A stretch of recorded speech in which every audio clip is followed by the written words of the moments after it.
What is up, everyone? Welcome back to the trading world. Today is Tuesday, November 25th, 2025. We're going to go ahead and jump right into it. We're going to be reviewing the market today. If you guys like this type of content, definitely consider leaving a like, subscribing, following me on X, and also checking out my completely free Discord. The link to that is in my bio. So we're just going to go through everything. We're going to go on Twitter. We will look at trades other people took, but we're just going to start top down. So from the highest time frame down, we have had this weekly gap. I am merging these two candles together. You can see how the market's respected this. Then dropping down, we've had SMT with this data low. If you guys remember, this low right here was when they announced the 100% tariff on China. As I said in the last video, we got SMT with that. And to save myself some time so I don't have to draw everything out, here you can see is me drawing this up. And so how could you have gotten a pretty nice bias for today? Well, you could have actually utilized CRT. And I need to make an updated video on CRT because something I haven't mentioned before about CRT, and I think I need to make it very clear in a new short form video, but you can use a series of candles. It's not necessarily just going to be one candle and then a close higher. It's not just going to be that 3 candle formation. Sometimes you're going to have a series of wide range candles. Like in this instance, it's 1, 2 red candles, a wick below, and then a close higher. Once that occurs, especially with this data low, previous month's low SMT, we know, okay, previous month's high is where the market's eyeing, right? So once again, 3 things that will make a CRT obvious: a wide range candle or candles. In this case, it's these two sequential red candles. Then we sweep close higher within these 2 candles, and then with a high probability, we know that the market's going to draw back higher. And yeah, just remember this signature, right? When you have a aggressive range, candle range one way, we wick below, close above, we know we're going to draw back to the other side of that range. This is going to repeat itself in the market over and over and over again. So I need to make a new updated video on CRT. But that's how you could have got bias. Then what happened next? Well, I just don't have an image of this, so I'm going to have to just chart it up. First of all, we rebalanced this leg here. So rebalanced the discount. We rebalanced the discount of this just barely. And you'll note that we don't rebalance to this. Why, guys? Why don't we rebalance to this? Because the market's in displacement. We don't need to rebalance when the market is displacing. You actually don't even want to see it rebalance. If the market's aggressively displacing in a direction, you want to see it continue to displace. So you can see here that we have 2 fair value gaps, one on top and one on bottom, and in the middle, right, you have a little wick up and then a wick down.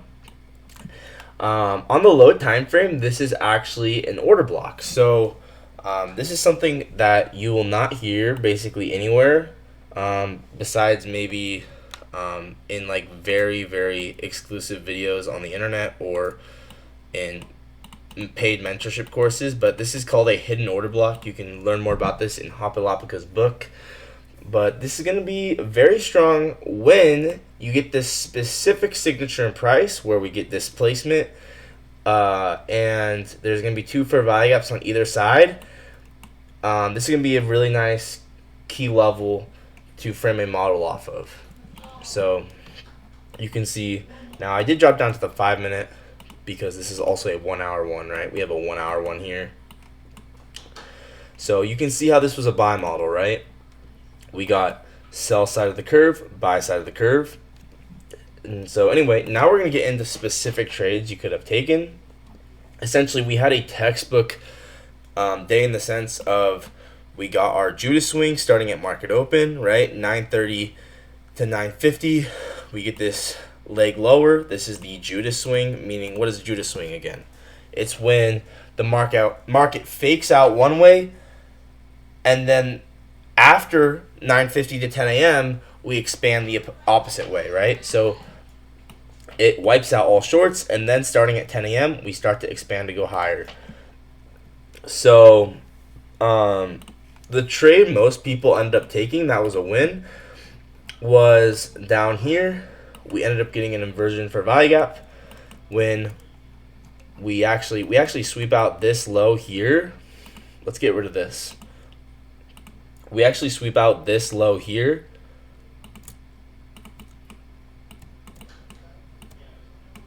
With SMT. So there was an SMT with that low as well. And then we get a simple 1 minute inversion. And this is really nice signature. And I mean, personally, sometimes I get a little skeptical about taking these inversions where we just we're in an aggressive downtrend and then we get this pop back up. But I actually do think this one is nice because of the nice closure. You can go break even right around in this area and then target 1 to 2. So I'm going to show you guys on Twitter. I don't know if I would have taken it, but since a lot of other people took it, I want to acknowledge it, right? So here's the trade from the perspective of Hydra. Hydra ended up taking this, right? Says, thank you, God, for blessing me with trading success. So once again, he doesn't have the SMT or the sweep marked out, but inversion right at 950, which is right at the start of the macro. So 950 inversion, very simple inversion for value gap, and then partial, and then this right here. Is it gonna let me zoom in or not? It's not gonna let me zoom in. Okay, but this right here, this is the first presented for value gap. A possible good way to take this trade would have honestly just been like have conviction that we were probably going to draw back up to that first presented for value gap, take this inversion, go break even within here, and then you just take all off at that first presented for value gap. That's one really nice way you could have taken it. You can see Dodgy took this same trade as well. So did Camel Trades. So yeah, a lot of people taking the same trade. I think it's mostly nice because of that instant V-shaped recovery and the fact that it had really nice signature sweeping that low with SMT.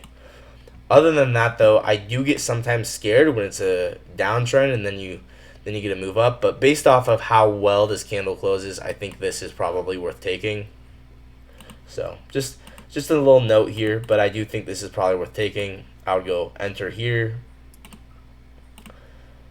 Stop probably at the low of the displacement candle, and then targeting. If we targeted the first presented gap, once again, this is the first presented for value gap. You can see this is market open. There's no for value gaps that form until here. If you targeted the first presented for value gap, that's actually 3R. Nothing wrong with a 3R right off of going into the macro. So I really do actually like that a lot. Next, let's actually talk about this, right? Because this is the first presented for value gap. So what can we anticipate off the first presented for value gap? We can anticipate a low time frame change of state. You guys remember, if you guys haven't seen that video yet where I talk about first strike, go watch that. It's how to trade the first presented for value gap. But basically, first presented for value gap is a 1 minute for value gap. It's the first 1 minute for value gap that's going to form after the market opens at 9:30, and it needs to be the fair value gap needs to be the sequence of 3 candles starting at 9:30, 9:31, 9:32. It cannot be including the 9:29 candle, so it can't be the 9:29 candle, the 9:30, the 9:31. That is invalid. Go watch my short form videos where I explain that. But that's what the first presented for value gap is. So anyway, first strike is you get a 15-second or a 5-second change in state off of the first presented for value gap. And I think if I did, once again, I didn't trade this morning, but I think if I did trade this morning, I would think I would have caught this. We got a sweep into the first presented for value gap, change in state. I'd go stop above that high. And then you could just target 2 projections. You could definitely go break even within here. And yes, you could have definitely just taken it on this close. I think that would have been fine, marking this out as change in state. So I have another version where I show it getting taken like that. I think this is also fine, right? Marking out change in state like this. Maybe you could have also taken it as a 15-second inversion, because once again, sometimes you can take an inversion as your line time frame, as a line time frame move off of a key level instead of a change in state, from what I've seen. But and then you can see how perfectly we backtest that inversion as well, right? And backtesting that BPR. But that's besides the point. Right, 15-second change of state off of the first and for value gap. So now you can kind of get the idea of why did we go up to the first and for value gap, and then why did we go back down? But you might be wondering, okay, but why did we even get this move lower, and what even really caused it in the first place? Well, actually, that brings us to the trade of the day, in my opinion, which was a Phoenix model. It was absolutely brilliant. I just posted it on Twitter, so go like it, but I think this was absolutely brilliant. We had S&T with Asia's high. We had a sweep of all of these low resistance highs here. So what makes a really good Phoenix model? There's really only like 3 or 4 things. It's the rejection block. So if you guys don't know what a rejection block is, here. I guess I can't zoom in on that one, so I'm gonna show you guys over here. A good Phoenix model is, first of all, what's a rejection block? It is a wick, meaning this, the green line right there, right, of the high of a candle, that's a wick. So that wick is a rejection block.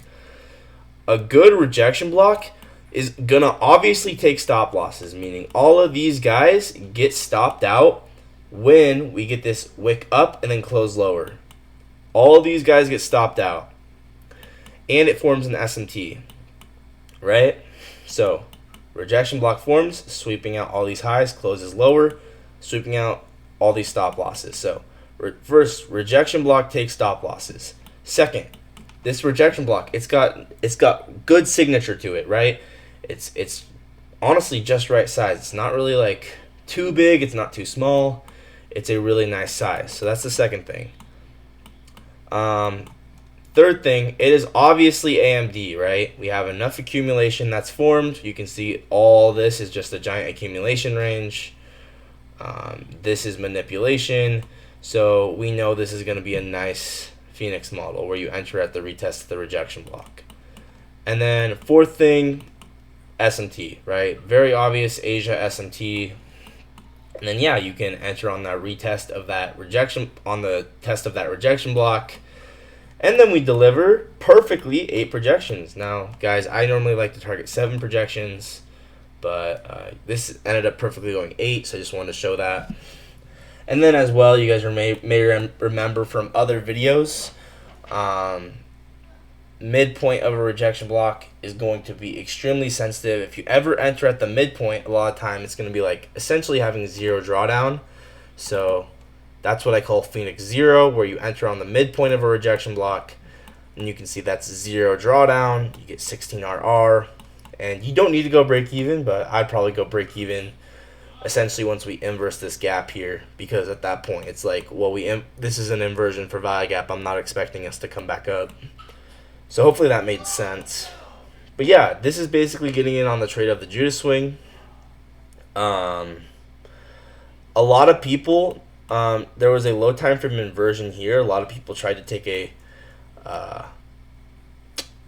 inversion to the upside, and I'll show you guys that trade right now. So a lot of people tried to take this inversion to the upside. Let's see.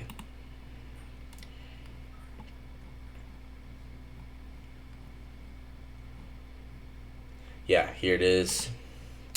Dodgy says it's a good trade because I guess you can go break even relatively fast, which is fair, and there is a data high above. But also, you know, from the perspective of anticipating a Judas swing, you can make the argument that we need to get the Judas swing and then go get the data high. Either way, I would have gone break even there. So if it came back, I would have got break evened out on that Phoenix. So, okay, now what? Well, after 10 a.m., we end up getting once again, remember that sweep with SMT that we got with this inversion? Well, this is actually also a 2022 model where we get a sweep, break of this high, retracement to a fair value gap, at OTE of this displacement leg. So once again, we sweep out lows. So that's the first step for the 2022 model. We break structure, meaning we break this high right here. So liquidity sweep, SMT, break of this high. We have displacement. So when the 2022 model, for the 2022 model to be valid, you need obvious displacement. You can see we get that right here. Okay, we have a 1 minute fair value gap that forms, and it's conveniently right at OTE, meaning the 0.6 something to 0.79 or something retracement. So basically it's better. It's a sweet spot for discount or premium. So we sweep out the low with the SMT, break this high with displacement. We come back to that 1 minute fair value gap, and then you can see how basically from there, every single fair value gap ends up holding, right? Fair value gap after fair value gap after fair value gap after fair value gap. Once again, guys, anticipating that 4 hour CRT to continue us to draw higher. That was something nice that you could have done. Then,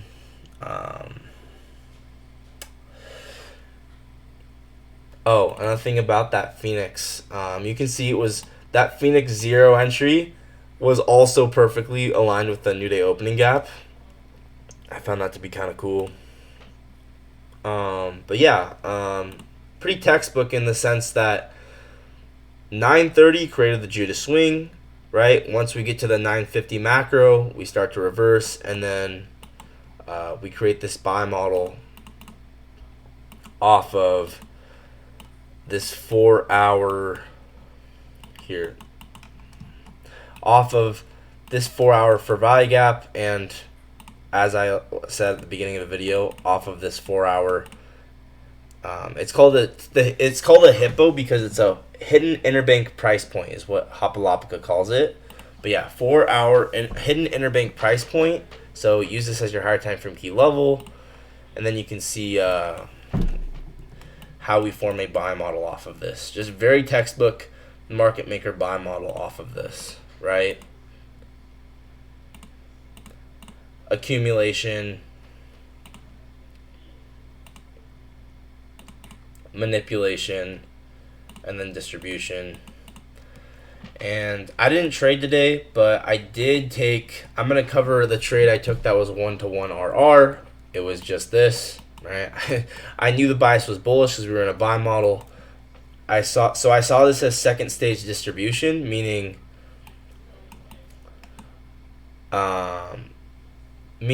basically we'll get that breaker on the right hand side of the curve of the buy model. So here's that breaker,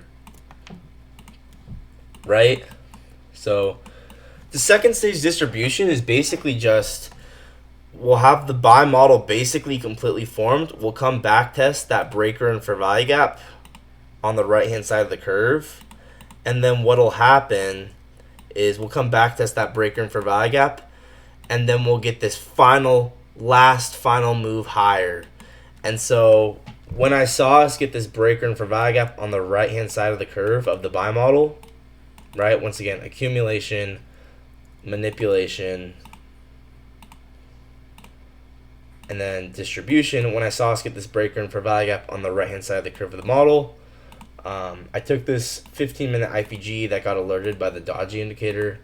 I was at work, but I just saw it, and I took it, and I just targeted 1-to-1. I was just wanting a win, honestly, and I felt like this was a pretty conservative trade, just targeting 1-to-1 here. I think I put stop loss somewhere like that. And once again, the reason I was bullish is because that 4 hour CRT, and so within this buy model, just targeting 1-to-1 made sense. I think it might even be like 1.2-to-1 as you're seeing here. But yeah, I took this trade. Here's the screenshot of me taking it. Where is it? Is Discord gonna load?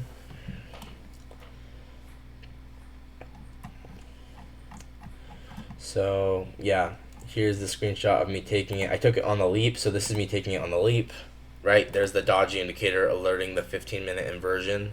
once again, what's an inversion for value gap? It's when an old gap gets closed above. Boom, boom. And then you can see there's me taking it on my real accounts. So that was the only trade I took today. I trade I wanted to take but I didn't take was last night, and I think this is valuable as well.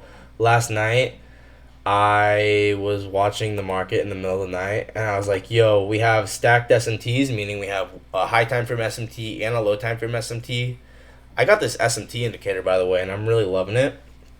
I think having a good one that you pay for is actually, I think it's worth the investment, honestly, because I think SMT is probably the most important part of identifying a high probability trade as fast as possible. Anyway, I noted we were below every single true open. That's what this indicator is telling me, right? Here's the true week open, true day open, true session open, true 90-minute open, true 22-minute open. So we're below every single true open. We have that rejection block here. We have stacked S&Ts. I was like, okay, I could see us coming off that rejection block and then going higher. I didn't take it, but you can see that's exactly what occurred, right? We hit that rejection block and then we went higher. So, sometimes things, they're just worth taking the trade. Now, the reason I didn't take it is because part of me was anticipating us to come down and use this rejection block instead, but that did not happen. So anyway, that's all I wanted to say for today. Hopefully you guys enjoyed this video. Let me know how you guys are liking these videos, if you guys enjoy them, if they're helpful, how I can make things make more sense to you guys.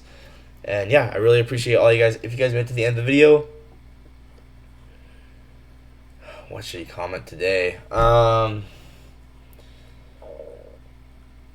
Comment rejection block. Alright, I'll see you guys later. Peace out.